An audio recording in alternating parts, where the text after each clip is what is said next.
नमस्कार। एकीकडे पंचगंगेच्या पुराच्या पाण्याची पातळी धोक्याच्या दिशेने जात असतानाच दुसरीकडे दिलासा मिळत असल्याचे चित्र आहे।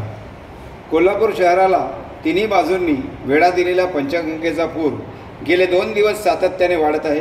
कोल्हापूर जवळच कसबा बावडा येथील कोल्हापूर पद्धतीच्या बंधाऱ्यावर पूर पातळी मोजली जाते।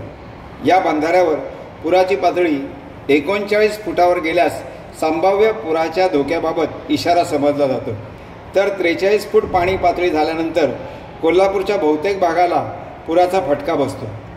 म्हणूनच 43 फुटावर पाणी पातळी गेल्यानंतर पुराचा धोका ओळखून प्रशासन नागरिकांना सतर्क करते। आज बुधवारी दुपारी राजाराम बंधाऱ्यावरील पुराच्या पाण्याची पातळी साधारणपणे 42 फूट 5 इंचांपर्यंत गेल्याने अवघे काही इंचच धोका पातळी गाठण्यासाठी उरले आहेत।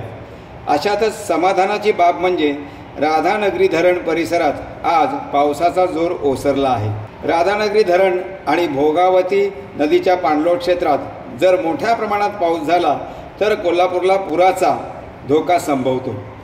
राधानगरी धरणाचे स्वयंचलित दरवाजे उघडले गेल्यास विसर्ग मोठ्या प्रमाणात वाढून पंचगंगेची पाणी पातळी गतीने वाढत असते। गेले 4 दिवस अतिवृष्टी सुरू असताना आज बुधवारी मात्र दुपारपासून राधानगरी धरण परिसरात ऊन पावसाचा खेळ सुरू आहे। अधूनमधून सूर्यदर्शन होऊ लागले आहे, त्यामुळे निश्चितच कोल्हापूरच्या पुराचा धोका कमी होऊ शकतो असा जिल्हा प्रशासनाचा अंदाज आहे। असेच नवनवीन विषय ऐकण्यासाठी लाईक, सबस्क्राईब आणि बेल आयकॉनवरती क्लिक करा।